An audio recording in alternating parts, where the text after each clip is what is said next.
तुमचे डिक्टेशन 5 सेकंदामध्ये सुरू होणार.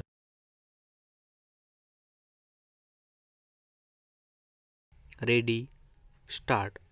गेली अनेक वर्ष चालू असलेल्या अयोध्या प्रकरणावर सर्वोच्च न्यायालय आज निकाल देत आहे. या खटल्याची सुनावणी गेल्या महिन्यात 16 तारखेस पूर्ण झाली होती. सुनावणीनंतर कोर्टाने निकाल राखून ठेवला होता.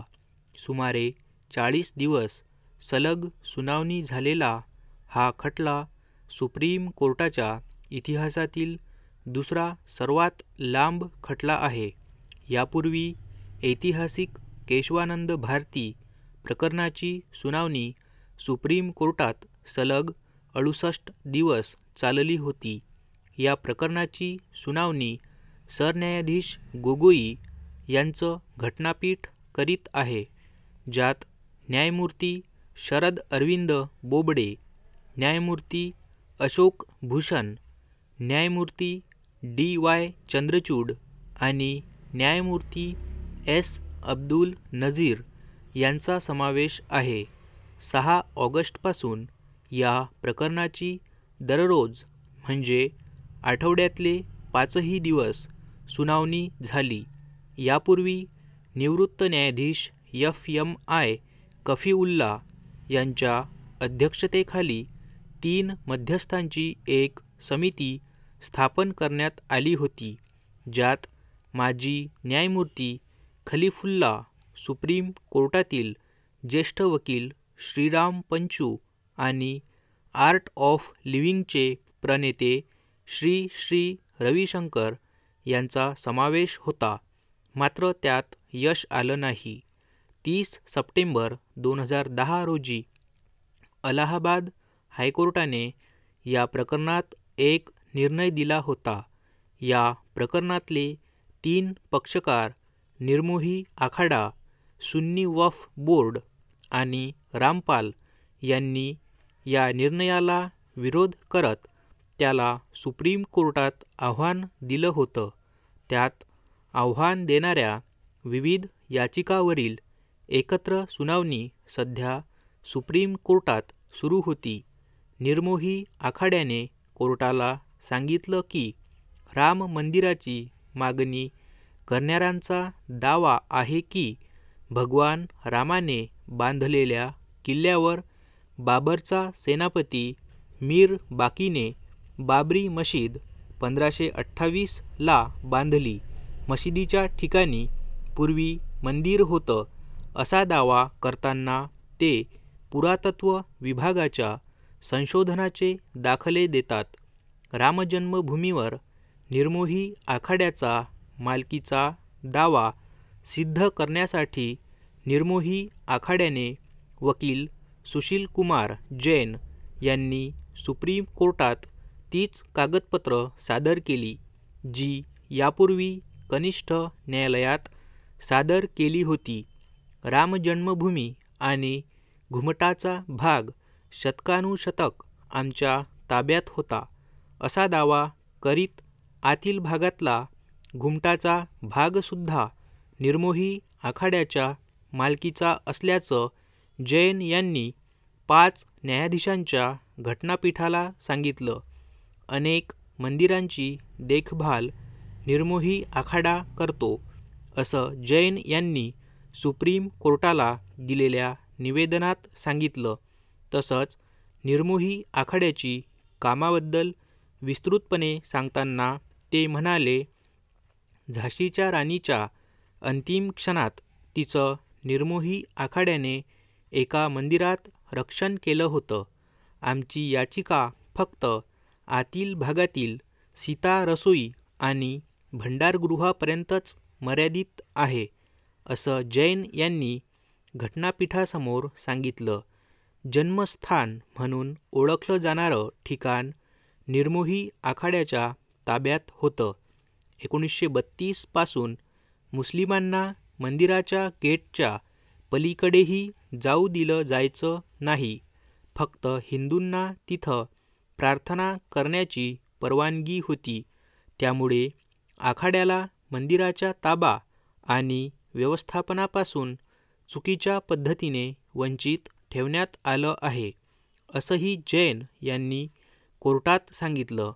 जैन पुढे म्हणाले की ते वादग्रस्त ठिकाणी अनादी काळापासून रामाची पूजा अर्चना करत आहे, त्या जागेची देखभाल करत आहे. मंदिर हीच जन्मभूमी आहे, त्यामुळे त्याचा निर्विवाद मालकी हक्क हा निर्मोही आखाड्याचा असावा, असं त्यांचा युक्तिवाद आहे.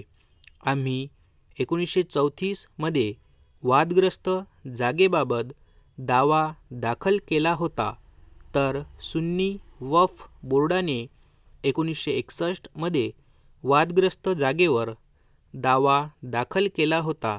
हा आमच्यासाठी भावनिक मुद्दा आहे, त्यामुळेच आम्ही इतक्या वर्षापासून त्याच्यासाठी लढत आहोत, असं ते म्हणाले. परिच्छेद मुस्लिम पक्षकारांनी पुरातत्व विभागाच्या ASI अहवालात अनेक त्रुटी असल्याचं कोर्टाला सांगत रामलीला आणि निर्मोही आखाड्याचा युक्तिवादावर आक्षेप घेतले. ज्या वादग्रस्त ठिकाणी पुरातत्व खात्याला अनेक शिल्प, मूर्ती, खांब आणि इतर अवशेष सापडले होते, तिथेच कथित बाबरी मशिदीच्या खाली एक विशाल वास्तू असल्याचं ASI ने आपल्या सविस्तर अहवालात म्हटलं आहे.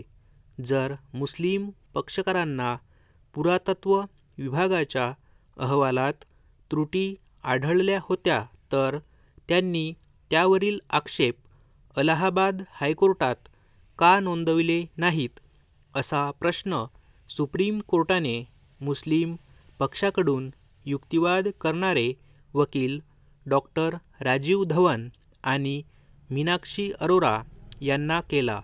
हायकोर्टात तुम्ही हा मुद्दा मांडला नसेल तर तो तुम्ही इथंही मांडू शकत नाही, असं सुप्रीम कोर्टाने या वकिलांना सांगितलं.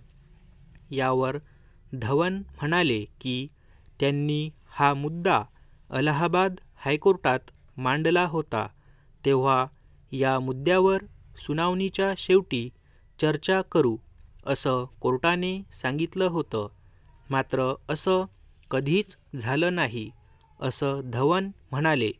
यानंतर सुप्रीम कोर्टाने मुस्लिम पक्षांचा हा युक्तिवाद मान्य केला की जर ASIच्या अहवालात प्रतिवाद करणारा दुसरा एक तज्ज्ञांचा अहवाल हायकोर्टात सादर करण्याची संधी मुस्लिम पक्षकारांना मिळाली असती तर सुप्रीम कोर्टानेही त्यावर विचार केला असता.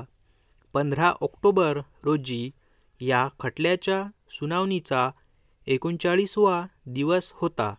यावेळी हिंदूंना वादग्रस्त जागेत पूजा करण्याची परवानगी मिळावी, अशी विनंती करण्यात आली होती. निर्मोही आखाड्याची बाजू मांडणारे ज्येष्ठ वकील सुशील कुमार जैन यांच्या आईचं निधन झाल्याची माहिती ज्येष्ठ वकील राजीव धवन यांनी 5 न्यायाधीशांच्या घटनापीठाला दिली. यानंतर ज्येष्ठ वकील पारासरन यांनी महंत सुरेश दास यांचे प्रतिनिधी म्हणून सुनावणी सुरू केली. मुस्लिम लोक अयोध्येतील कुठल्याही मशिदीत नमाज पढू शकतात, असे पारासरन यांनी सर्वोच्च न्यायालयाला सांगितलं. त्यांनी म्हटलं, फक्त अयोध्येतच 50-60 मशिदी आहेत, परंतु हिंदूसाठी रामाचा जन्म झालेले ठिकाण एकच आहे. रामाची जन्मभूमी बदलू शकत नाही. ही रामजन्मभूमी असल्याची हिंदूची अनेक शतकापासून धारणा आहे, असं पारासरन यांनी म्हटलं आहे. त्यांनी म्हटलं, हिंदूसाठी अयोध्याच रामजन्मभूमी आहे. मुस्लिमासाठी इथे ऐतिहासिक मशीद होती. मुस्लिमासाठी सर्व मशिदी सारख्याच असतात. ज्येष्ठ वकील राजीव धवन मुस्लिम पक्षकारांची बाजू मांडत आहेत.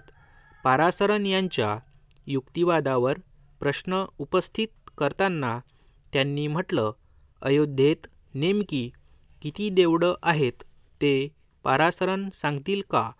पारासरन यांनी सांगितलं की मंदिर आणि मशिदीबद्दल मी विस्तारानं सांगण्याचं कारण म्हणजे ही राम जन्मभूमी आहे. हे अधोरेखित करायचं आहे. मुस्लिम या वादग्रस्त जागेवर दावा कसा करू शकतात?